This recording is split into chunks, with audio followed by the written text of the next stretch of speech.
Romanos capítulo 15.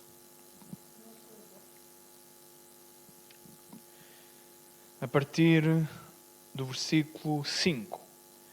Romanos 15, versículo 5.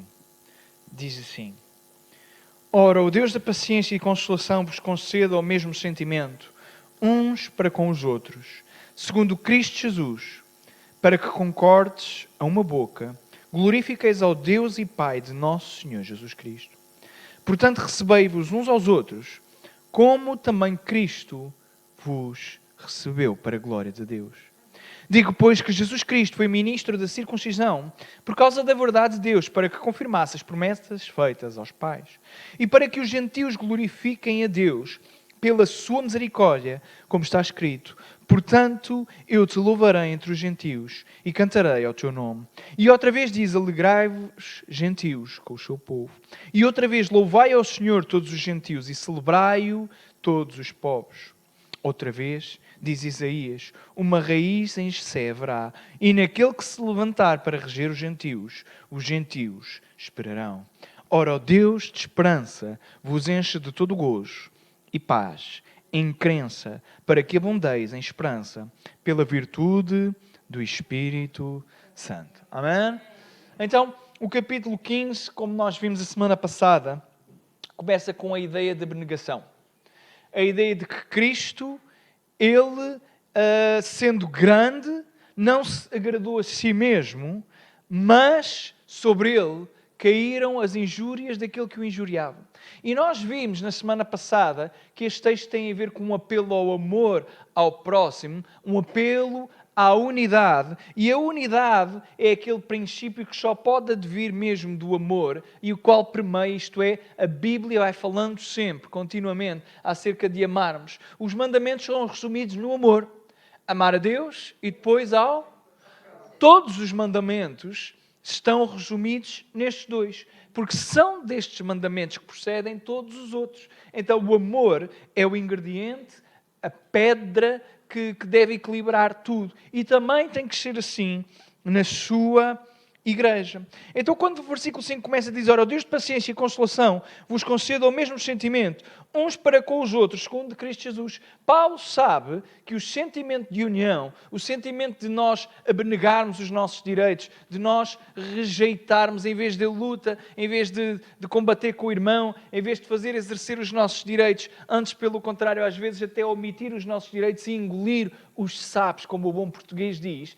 Paulo sabe que este tipo de sentimento não vem única e exclusivamente de produção humana. Não pode vir de produção humana. Esta é que é a realidade. Porque nós até conseguimos tolerar mais ou menos aqueles que nós gostamos, mas aqueles que nós não gostamos é bem mais difícil de tolerar. Especialmente quando nos sentimos atacados. Então, Paulo está a dizer, olha, que seja o Deus de paciência e consolação vos conceda. Ele está a dizer que é Deus que concede este mesmo sentimento. E mais uma vez existe uma postura que é a postura de querer receber este sentimento. Você está cá? Então, Deus quer dar, e esta é a oração de Paulo, olha, que Deus vos conceda.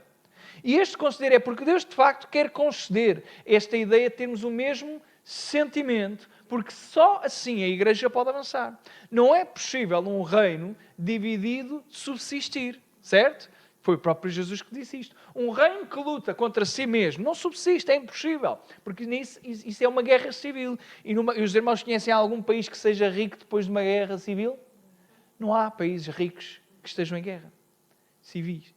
E mesmo aqueles que são ricos e as guerras normalmente perdem muito parte da riqueza. Mas a ideia é, uma guerra civil destrói o reino, destrói o país. E o que é que Paulo está a dizer? Olha, que o Deus de paciência e consolação vos conceda o mesmo sentimento uns para com os outros, segundo Cristo Jesus. Ele sabe que é por meio de Jesus que é possível sentirmos uma e a mesma coisa. E depois de sentir uma e a mesma coisa, dá para concordar a uma só boca. A ideia de Paulo é, olha, a igreja, porque ele está a escrever uma igreja, não se esqueçam, a carta aos romanos não é aos cidadãos romanos, é aos cidadãos romanos do céu, aqueles que estavam na igreja, gentios e judeus, o conjunto universal de crentes que se reunia naquela igreja, independentemente das suas nacionalidades. Não importa, a nacionalidade que importava, isto para Paulo e também para Deus, é a nacionalidade que nós temos como reino, como cidadãos do reino, era isto que eu queria dizer, cidadãos do reino de Deus. Amém? Agora vejam, só havendo o mesmo sentimento dado por Deus, segundo Jesus Cristo, é possível nós falarmos, e a expressão é como se falássemos com uma só boca. O irmão já reparou que quando nós falamos, podemos dizer coisas parecidas, mas não dizemos exatamente a mesma coisa. E aquilo que ele está aqui a dar é um exemplo e é uma imagem interessante, uma imagem de uma coletividade, mas que fala a uma só boca. Não significa que é apenas uma pessoa, um representante ou líder que fala, não é isso. A ideia é como existe o mesmo sentimento na igreja, a boca ou a expressão, a voz da igreja é uma e uma só. E isto é a beleza. É isto que nós devemos pensar, é isto que nós devemos tentar alcançar, e é isto que nós temos, e é com isto que nós temos que construir e ser igreja, com a ideia de termos este mesmo sentimento e de a uma só boca falarmos. Falarmos do quê? Não se esqueça, qual é o exemplo? O exemplo é o de Jesus. Então, quando nós abdicamos dos nossos direitos em prol do nosso irmão, o nosso irmão deve fazer exatamente a mesma coisa em prol de nós. E é por isso que a igreja, apesar de imperfeita, porque nós é que somos imperfeitos, é neste sentido que a igreja é imperfeita, ela é perfeita. A imperfeição da igreja sou eu. Mas em si mesma, a noiva de Cristo não tem mácula. Ela não é imperfeita. A igreja de Cristo é perfeita. O irmão está cá? Apesar de nós sermos bem imperfeitos. Então Paulo está a apelar não apenas às emoções, não apenas ao intelecto, não apenas à racionalidade, mas à ideia de espiritualidade. A ideia de entender que a igreja ela só avança com unidade. A igreja só avança se falar com uma mesma boca. Isto é, se concordar no caminho. Mas qual é que o meu caminho? Como é que é o caminho e qual é que é o caminho que nós temos que concordar? Obviamente que Paulo aqui não está interessado em se a igreja pinta as paredes de preto, se há luzes, se não há luzes, se há máquinas de fumo, se não há máquinas de fumo, se há guitarra elétrica, se há bateria. Paulo não está preocupado com isso. Em primeiro lugar, porque também não havia nada destas coisas na altura. Para ele não é preocupante. Não é isto, não é sobre isto que nós temos que discutir. Não são estas coisas que se discute. O que Paulo está a dizer que nós devemos ter uma mesma expressão, uma mesma boca, é comparando com Jesus Cristo e percebendo que é Ele o autor e consumador da nossa fé. Então, de acordo com Ele, os princípios bíblicos, isso sim, é que temos que falar a uma só voz. Aquilo que Paulo tem apelado sempre. E isto é importante para aquilo que vem a seguir. Porque só assim conseguimos compreender verdadeiramente o que vem a seguir. Para que concordes a uma boca e glorifiqueis ao Deus Pai, ao Deus e Pai do nosso Senhor Jesus Cristo. Qual é a ideia, então, e o resumo destes versículos que nós estivemos a ler, até ao 6º? É que tudo isto deve acontecer porque é a única forma de nós glorificarmos a Deus. Ora, se eu e tu, como igreja, queremos glorificar a Deus, não tem a ver apenas com aquilo que nós dizemos, está aqui a dizer, olha, a igreja tem que me glorificar. É verdade que existe a responsabilidade individual, mas já falamos acerca da questão da responsabilidade coletiva. Então, a igreja é responsável coletivamente por glorificar a Deus. E é isto que Paulo está a dizer. Concordem em uma só boca, isto é, união, para que glorifiqueis a Deus, Pai do nosso Senhor Jesus Cristo. Dá para fazer exatamente o inverso. Se não falarmos uma só boca, se não concordarmos, se não nos amarmos uns aos outros, nós não estamos a glorificar ao Deus, Pai do nosso Senhor Jesus Cristo. Aquele que no início do capítulo, sendo Deus, se nega a si mesmo e morre por aqueles que o injuriavam. A ideia é, Cristo não quis exercer o seu direito. E o seu direito qual é que era? A qualquer altura que ele quisesse, parava com aquilo. Parava com o sacrifício. Parava com toda aquela blasfémia que estava a acontecer. Mas ele não o fez. Porquê? Porque ele nos amou e nos ama. Amém? Então, a uma só boca, o mesmo sentimento, uma só boca, para glorificar a Deus, certo? E agora, Paulo vai falar novamente daquilo que é o cerne da questão. É que na igreja há opiniões diferentes. Já falou várias vezes isto, por isso é que ele diz, portanto, recebei-vos uns aos outros, como também Cristo nos... Estão a ver como é que ele faz?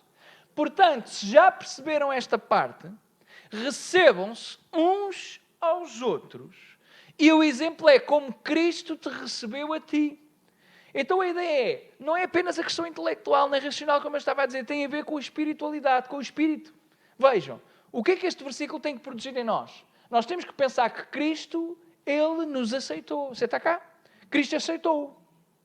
A cada um de nós, Cristo aceitou-nos. Mas nós éramos aqueles que no versículo 4 o injuriávamos. E foi sobre Jesus que caíram as injúrias dos que injuriavam. Quem é que injuriava? Claro, nós diríamos, mas eu não estava vivo. Irmãos, mas durante a nossa vida já injuriámos ao Senhor.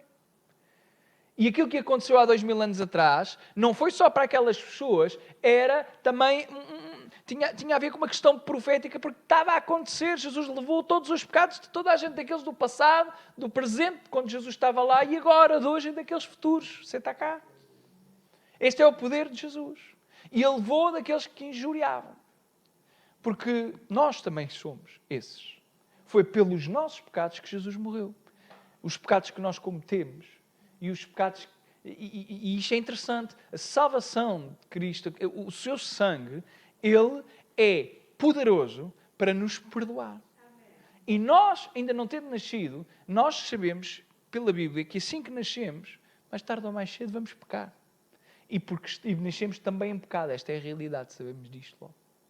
Então, aquele sacrifício há 2000 anos atrás é mais do que suficiente para o perdão dos nossos pecados e para a nossa salvação. Ora, Cristo recebeu-nos, sendo nós seus inimigos. Nós éramos aqueles que os injuriavam.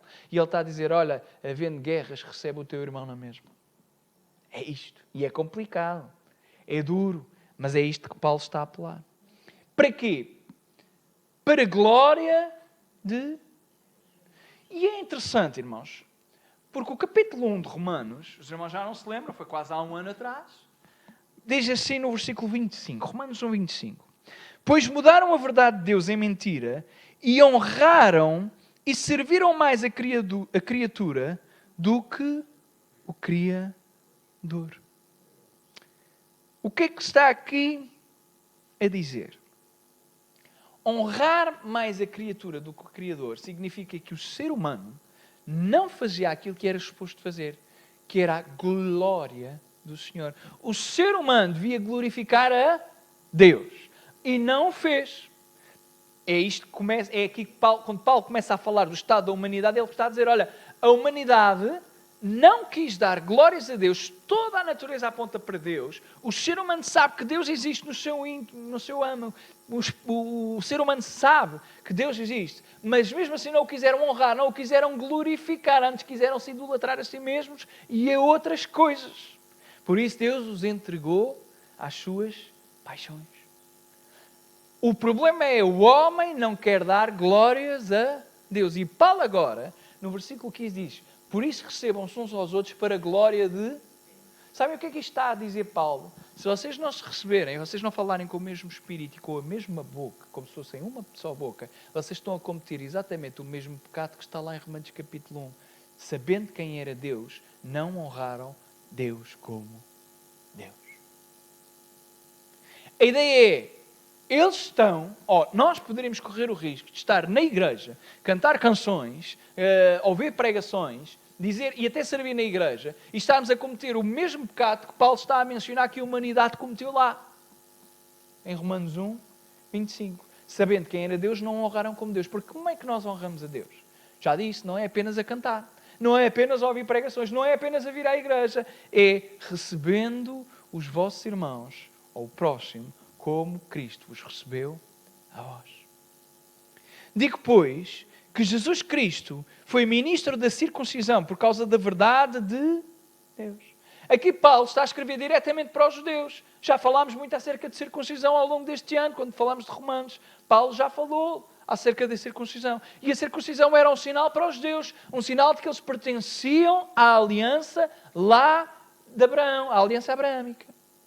Então, o testamento que Deus faz, a aliança que Deus faz com Abraão, está aqui a dizer que Jesus Cristo é ministro, serve desta aliança. Por causa da verdade de Deus, porque Deus confirmou, Deus fala, Deus é verdade e Deus falou a Abraão. Mas o que é que Deus disse a Abraão? Porque diz, para que confirmasse as promessas feitas aos pais. E qual era a promessa? A promessa é que os gentios haveriam de integrar, no fundo, os gentios fariam parte, ou pertenceriam no futuro, àquilo que eles chamavam e designavam povo de Deus. Em ti serão benditas todas. Então a promessa tinha a ver com redenção, tinha a ver com Jesus, claro, mas a promessa fala acerca da unidade. Em ti todas receber. Vocês estão a ver? Então o que é que ele está a dizer? Olha, digo pois que Jesus Cristo foi ministro da circuncisão por causa da verdade, ou seja, aquilo que Deus disse tinha que se cumprir. E Cristo, ele é ministro dessa verdade. Para que confirmasse as promessas feitas ao Pai. Aos patriarcas. E para que os gentios glorifiquem a Deus pela sua misericórdia, como está escrito. Portanto, eu te louvarei entre os gentios e cantarei o teu nome. Paulo agora começa a falar e a apelar a uma série de textos do Velho Testamento. Cada uma destas coisas até o versículo 12, isto é, deste versículo 9 até ao versículo 12, são versículos do Velho Testamento. Uns em Salmos, outros em Isaías e outros textos. Então o interessante é este. Jesus é feito ministro da circuncisão e isto apelava à ideia dos judeus. Mas agora ele fala para que os gentios pudessem glorificar a Deus pela sua misericórdia, como está escrito. Portanto, eu te louvarei entre os gentios e cantarei o teu nome. Então, de repente, veja o que é que faz. Com Jesus, não importa se a pessoa era da circuncisão ou se não era da circuncisão. Não importa se a pessoa era forte, se era fraca, até porque nós conseguimos entender pelo contexto que os fracos para Paulo na fé, aqueles fracos que nós falamos, os fracos e os fracos eram os judeus. Porque eram aqueles que estavam habituados aos rituais. Os gentios não estavam habituados a isso. Portanto, não era para eles o problema. Paulo estava a escrever, obviamente, para aqueles que ainda estavam agarrados à lei, agarrados à questão cerimonial. E ele está a dizer, olha, vem Cristo, ele é ministro da circuncisão, mas não pensem que é apenas para os judeus. Ele veio para cumprir a verdade, para obedecer à verdade, para confirmar a verdade das promessas feitas aos pais. As promessas de que o povo de Deus é um só, em Cristo Jesus. Mais uma vez, para que os gentios glorifiquem. Para que não haja exatamente o mesmo pecado e o ser humano seja acusado do mesmo pecado que aconteceu lá e que Paulo está lá e vai acontecendo todos os dias, que Paulo explicitamente fala lá, Romanos capítulo 1, versículo 25. Sabendo quem era Deus, conhecendo quem era Deus, não o honraram nem glorificaram como Deus. Então Paulo está a dizer, olha, para a igreja tomar atenção, para não cometer os mesmos pecados que a humanidade comete não conhecendo ou não querendo conhecer a Deus, rejeitando deliberadamente, voluntariamente, pela sua vontade a Deus. Paulo está a dizer, recebam-se uns aos outros e que haja em vós o mesmo Espírito que houve em Jesus Cristo.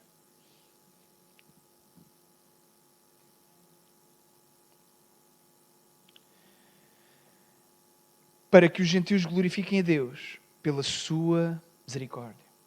Quando nós entendemos que Deus é um Deus de misericórdia, nós passamos a ser também misericordiosos.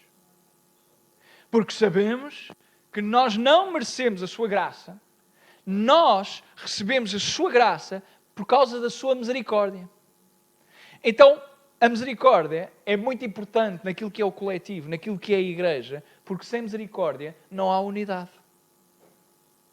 E sem unidade não há glorificação do Senhor. Uma igreja que não é unida é uma igreja que não glorifica a Deus. É uma igreja que não cumpre o seu propósito. E outra vez diz, alegrai-vos gentios com o seu povo. Está Paulo outra vez a dizer, olha, os gentios fazem parte da igreja, todos aqueles que recebem Jesus tornam-se e são igreja.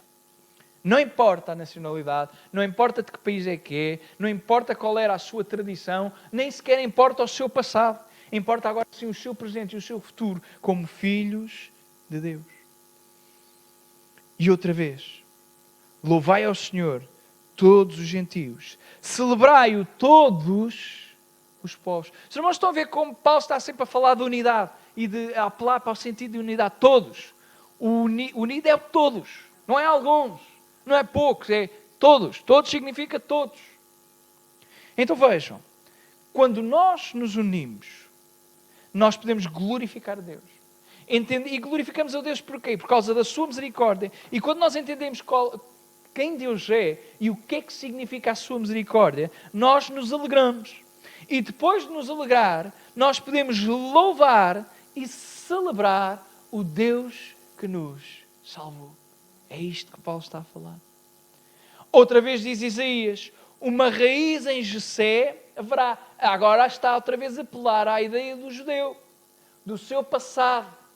Dele sabe da sua tradição, da história do seu povo.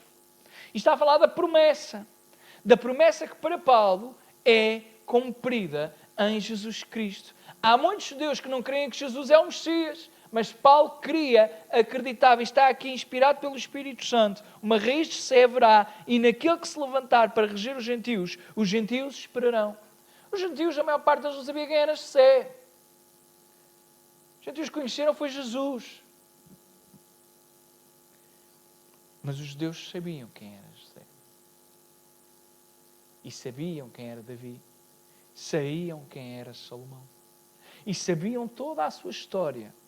Mas Paulo está aqui a dizer, olha, aquela promessa, lá em Isaías, já lá no Velho Testamento, muitos anos antes de Jesus aparecer fisicamente como homem encarnado, aquela raiz de Jessé é Jesus. E ele se levantou para reger os gentios, e os gentios o esperarão. É mais uma vez uma ideia de unidade. Porque Isaías, quando escreveu, não escreveu na maior parte do seu texto para os gentios, escreveu para os judeus. E agora está Paulo a apelar a versículos do Velho Testamento, a demonstrar que no Velho Testamento a promessa é que os gentios fazem parte da igreja. E isto é muito importante para não haver guerras. Porque apesar da igreja ser maioritariamente gentílica, isto é, ter na sua maioria gentios, há um problema. Há sempre problemas. Há sempre fricções e normalmente criam-se fações, não é? Fações é que são problemáticas na igreja. Os grupos. Metade para um lado, metade para o outro. E Paulo quer combater isto, porque ele está a dizer uma igreja dividida, uma igreja que não glorifica a Deus. Vocês estão preocupados com o que come, ou com o que o outro bebe, e estão preocupados com estas pequeninas coisas, e deixam que isto vos afete a ponto tal de poderem até perder a vossa salvação. Portanto, vamos pensar na unidade e no amor, amemos-nos uns aos outros, para que possamos glorificar verdadeiramente a Deus. Irmãos, nós queremos glorificar a Deus. Não seria tão triste nós pensarmos, ou melhor, chegarmos à conclusão, no final da nossa vida, percebermos que não estávamos a glorificar a Deus verdadeiramente. Já pensou nisto? Um dia olharmos para trás e entendemos, não estamos a glorificar a Deus da forma como o devíamos glorificar. E então Paulo, Paulo é zeloso. Ele próprio diz, eu sou zeloso. E ele era mesmo zeloso. Já falámos acerca disto também. E ele, inspirado pelo Espírito Santo, não conhecendo a igreja presencialmente, ainda não tinha tido o privilégio de lá estar, mas ele sabe, porque certamente alguém lhe contou, que começou a haver divisões, problemas. Irmãos, a igreja é tão interessante, irmãos. Há 2000 anos atrás, os problemas de hoje em dia são os mesmos. Só muda o tema. Nós não estamos muito preocupados com o que um come ou com o que o outro não come. Mas às vezes estamos preocupados com coisas no irmão que não devíamos estar nada preocupados. Devíamos estar preocupados era com a nossa vida. E lá está Paulo aqui a apelar e o Espírito Santo para a ideia da unidade. Para a ideia de glorificar a Deus. Porque Ele é merecedor de toda a glória. Foi isto que cantámos no início. A Ele a glória. Para sempre. Amém. Mas não é apenas porque cantamos. Tem a ver com a nossa postura, com a nossa fidelidade a Deus. Mas atenção, a nossa fidelidade a Deus reflete-se também na fidelidade que temos uns para com os outros. Porque é isto que é a igreja. A igreja é fiel ao Senhor e nós somos fiéis ao Senhor e uns aos outros. Isto eu não estou a falar de seguirmos homens. Estou a falar de fazermos aquilo que a palavra de Deus diz. Recebermos uns aos outros. Portanto, recebei-vos uns aos outros, como também Cristo nos recebeu para a glória de Deus. Você quer glorificar a Deus? Então tem que receber o seu irmão. Mesmo aqueles, pastor, mesmo aquele mais esquisito que vem. Sim, mesmo aquele mais esquisito que vem. Esta semana ontem tivemos num funeral, então tivemos num funeral de um irmão que faleceu lá em Tomar, já bastante idoso, e nós estivemos lá. E estavam-nos a contar uma coisa interessante. Nós, quando estávamos lá em Tomar, uma coisa era quando começámos, a igreja estava assim bastante envelhecida e agora a igreja até deu um pulo e a área tem bastante jovens. E uma coisa que eu sempre disse lá é, um dia, porque havia irmãos que ficavam muito chocados, às vezes com roupa que alguns usam e com as coisas que algumas outras pessoas tinham. Eu disse, um dia o que vai acontecer é que vai estar aqui alguém em cima, todo tatuado. E vai estar ali a cantar e as pessoas vão ter que engolir. E não é que já está a acontecer? Há lá uma assim mesmo. Porque o Senhor salva quem Ele quer. Você está cá? O Senhor salva quem Ele quer. E agora vamos ficar chateados porque um pintou e outro não pintou. Não, irmãos, nós devemos é glorificar o nome do Senhor. Porque o Senhor salva quem Ele quer da forma como Ele quer. Podemos não gostar. Não é isso que está em questão. Você tem todo o direito de não gostar. Mas como vimos, não tem o direito de matar ninguém. E às vezes matamos. Falávamos disto a semana passada, no domingo, que a nossa língua é terrível. Terrível. Terrível. Mas nós não queremos que a nossa língua seja conhecida por terrível. Nós queremos que a nossa língua, o nosso corpo, todo o nosso ser, glorifique o nome do Senhor. E a única forma de glorificar o nome do Senhor é exatamente estando unidos. Versículo 13, para terminar, diz assim: ora, o Deus de esperança vos encha de todo gozo e paz em crença, para que abundeis em esperança pela virtude do Espírito Santo. Só há esperança se eu tiver fé. Você está cá? Se não tivermos fé em Jesus, nunca teremos esperança de nada. Se vier uma desgraça à nossa vida, nós podemos ficar desesperados. Mas com Jesus nós temos sempre uma esperança. No funeral é isto que nós falamos. Quando alguém parte, um irmão, a família enlutada, os amigos mais próximos, ficam tristes. Mas há sempre uma esperança de que aquele adeus não é um adeus, é um até já. Não sabemos quanto tempo é que demora o até já. Mas também passa mais tempo, parece que vai passar mais tempo para nós do que para a pessoa que está lá em cima, que ela não vai estar muito preocupada. Ela está bem. E quando lá chegarmos, lá o ouvimos de abraçar. E ele até vai dizer, já chegaste cá. Ainda agora eu vim. Não foi agora. Mas para ele aquilo é tão bom, parece que foi agora. Você está a entender? Então a ideia é, esta é a esperança do crente. E quem é que dá esta esperança? O Deus da esperança. E esse Deus de esperança, diz Paulo, aquilo que é a sua oração, vos encha de todo gozo e paz. Não é isto que o ser humano anda à procura. De ser preenchido de gozo e de paz. Para que abundeis em esperança, pela virtude do Espírito Santo. Quem é salvo tem o Espírito Santo nele. Você está cá? E quem tem o Espírito Santo nele tem esperança. O crente esperançoso não é o crente confesada. É o crente que tem esperança porque tem fé num Deus capaz de todas as coisas. Então, interessante, irmãos, é que quando nós vamos aos funerais, nós refletimos acerca da vida. E conseguimos entender que Jesus é tão poderoso, que até num funeral há esperança. Agora, se retirássemos Jesus, o funeral seria a coisa mais violenta. E a morte é violenta. E há funerais que são difíceis, especialmente quando não se está à espera. Quando a pessoa é mais idosa, os funerais normalmente têm... Há tristeza, mas os funerais são mais leves, se é que se pode dizer esta expressão. Agora, quanto mais jovem é a pessoa, quanto menos as pessoas estavam à espera de que ela partisse, mais difíceis e mais duros se tornam. Agora, imaginem que Jesus não tinha vindo. Aí sim, era desesperante cada funeral. Porque não havia mais esperança. Aquele era o final. Já não há mais nada.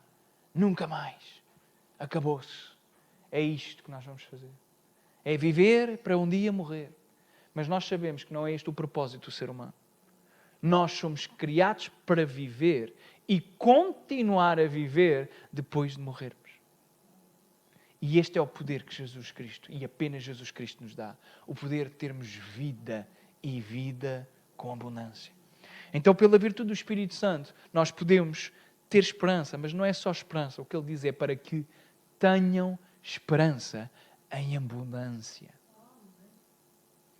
Para que abundeis em esperança, pela virtude do Espírito Santo. Então, num mundo caótico, num mundo onde não existe esperança, num mundo onde toda e qualquer geração olha e parece que não há futuro, não há esperança para nada. Os jovens olham e veem os preços das casas e pensam, nunca vou comprar uma casa. Os estudantes que vêm para aqui para estudar para Lisboa e têm que pagar as propinas e depois têm que arranjar quartos.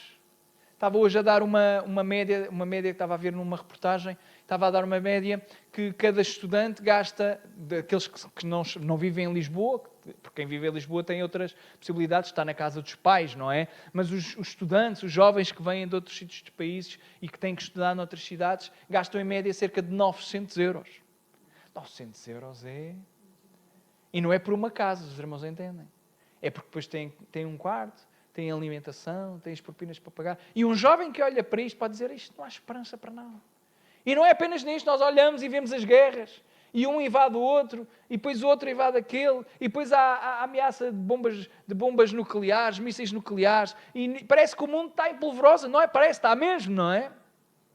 Está tudo à espera de alguma coisa. Nós sabemos do que é que se está à espera. Está tudo, estudos, até a natureza está expectante da vinda do nosso Senhor Jesus Cristo. Agora imaginem que não havia esperança. Que drama. Mas para nós há esperança. E a esperança é Jesus Cristo. E Jesus, Ele é a nossa esperança. Amém? Então por isso nós estamos alegres e estamos esperançosos, porque Ele nos deu esperança. Vamos ficar em pé, meus irmãos.